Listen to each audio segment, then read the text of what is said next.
And pursuant to Standing Order 1082 and the motion adopted by the committee on November 21st, 2024, the committee commences its study of the impacts of President-elect Donald Trump's announced measures on border security and migration. And I'd like to sincerely welcome our esteemed guests today. Thank you for honoring us with your time. We know certainly that Canadians are anxious about this topic in particular, so we look forward to your comments and your feedback. And we have Canada Border Services Agency Aaron O'Gorman, President, welcome, and Aaron McCrory, Vice President, Intelligence and Enforcement, welcome. And we have from the RCMP, Michael Duhem, Commissioner, and Mathieu Bertrand, Director General, Serious and Organized Crime and Border Integrity, welcome.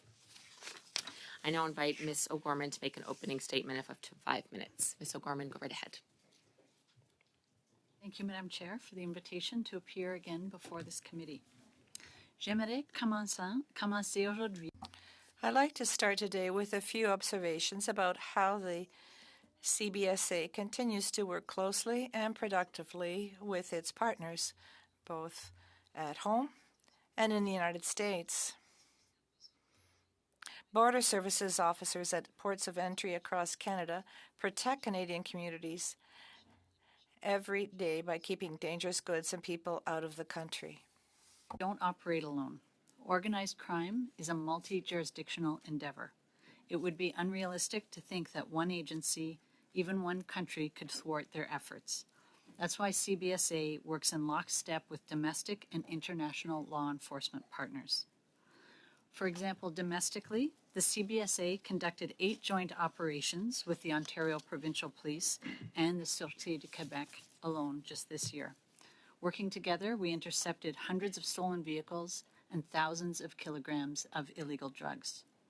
Just this past Monday, CBSA officers in British Columbia made a major seizure of contraband and prohibited weapons thanks to collaboration with the RCMP's Federal Serious Organized Crime Division. I just would like to add on that same day in Hamilton International Airport, we seized 6 kilograms of suspected cannabis in 3 different shipments destined for France, and among several other seizures that day. I could go on and on. But I will give you another international example. In 2023, my counterpart with the New Zealand Customs Service wrote to CBSA thanking us for sharing vital and timely intelligence that resulted in the largest single drug seizure in New Zealand's history, over 700 kilograms of methamphetamines. We collaborate with countries around the world to stop the illegal import and export of drugs and other criminal activities all the time. What's more, CBSA officers are deployed in 40 missions in 35 countries, which is our way of pushing the border out and preventing criminal elements from coming in the first place. Il va sans dire que notre It goes without saying that our closest collaboration is with the United States. Cooperation between the CBSA and U.S. Customs and Border Protection officers stretches far and wide. Right across the continent, we talk regularly at points of entry, at my level, and everything in between. CBSA officials deployed across the United States, including 2 officers embedded with the U.S. CBP Targeting Center in Washington. They collaborate in the international effort to target and track illegal drugs. La SFC et notre homologue américaine. CBSA and our American counterpart plan infrastructure investments together. We've harmonized our working hours at points of entry and coordinated our operations. Our officers share the same building. Sometimes the border even cuts through the boardroom. In one case, one half is Canada and the other half is the United States. Our 2 agencies are co-located in Little Gold Creek, Yukon, where the top of the World Highway connects Canada and Alaska. We're literally working side by side. And the CBSA collaboration goes beyond its partner agency, the U.S. CBP. We work with the Homeland Security Investigations, the Coast Guard, the Drug Enforcement Agency, and the Bureau of Alcohol, Tobacco, Firearms, and Explosives.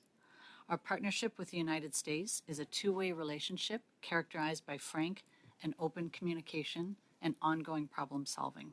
And that will serve us very well going forward. Thank you. And I now invite Commissioner Duhem to make an opening statement for up to 5 minutes. Commissioner, go right ahead. Good afternoon, and thank you, Madam Chair. thank you for providing the opportunity to appear before this committee to talk about the RCMP's activities in relation to security at the Canada-U.S. border.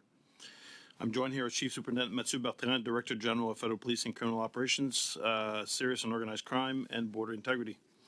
I'll begin by providing some background on the RCMP's responsibility and actions with respect to Canada-U.S. border. Les fonctions et les pouvoirs de la GRC en matière. The RCMP's border security duties and powers are set out in the Royal Canadian Mounted Police Act and its regulations, the Customs Act, and the Immigration and Refugee Protection Act and regulations.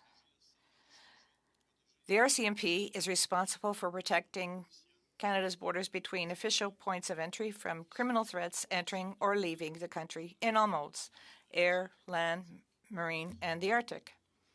To delineate areas of shared responsibility and cooperation in border security, the RCMP and the Canada Border Services Agency have established several memoranda of understanding.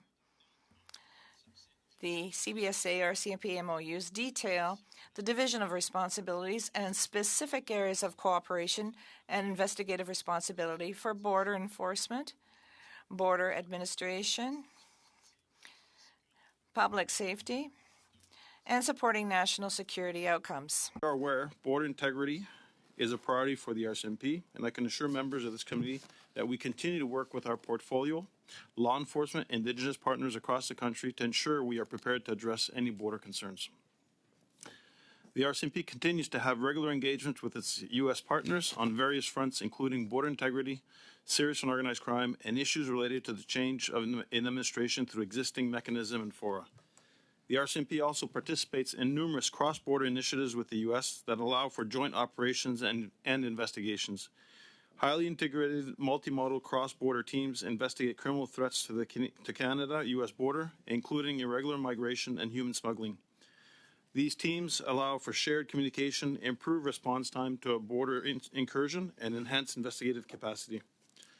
Furthermore, the RCMP has regular engagement with Indigenous law enforcement partners through the existing integrated border enforcement teams located in the provinces along the Canadian-U.S. border. The RCMP is aware of the cross-border crime goes beyond irregular migration. Canada and the United States are both seized with an overdose crisis that continues to be driven by synthetic drugs, including fentanyl. This crisis continues to have devastating impacts on individuals and communities in both countries. La GRC et ses partenaires comme la SFC sont déterminés à s'attaquer à ce problème.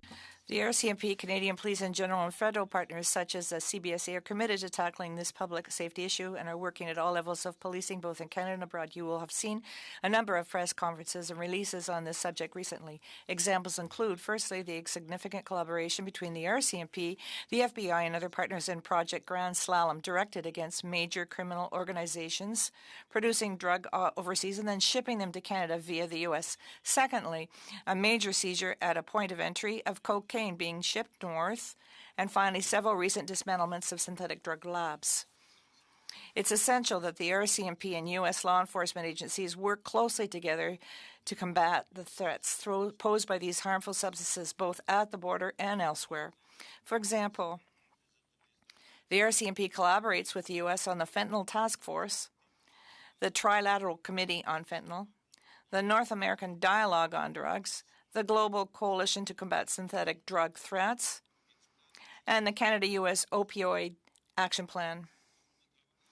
The Fentanyl Working Group is a bilateral initiative established in 2023. It aims to increase cooperation and information sharing on fentanyl-related trends, investigations, and consumption patterns between various law enforcement and federal government agencies, including the RCMP. In the U.S. Opioids Action Plan, the RCMP regularly collaborates with the U.S. Drug Enforcement Agency, better known as DEA, by sharing samples of illegal substance seized in Canada for testing through the DEA's drug signature program. This cooperation provides the opportunity for intelligence sharing between our two countries to increase our collective knowledge on drug trends. We remain confident in the ability of Canadian enforcement agencies to work together to maintain the integrity of the Canada-U.S. border and to enforce Canadian laws. With that, I would like again to thank the committee for the opportunity to meet with you. I'll be pleased to answer any of your questions. Merci. Thank you, Commissioner.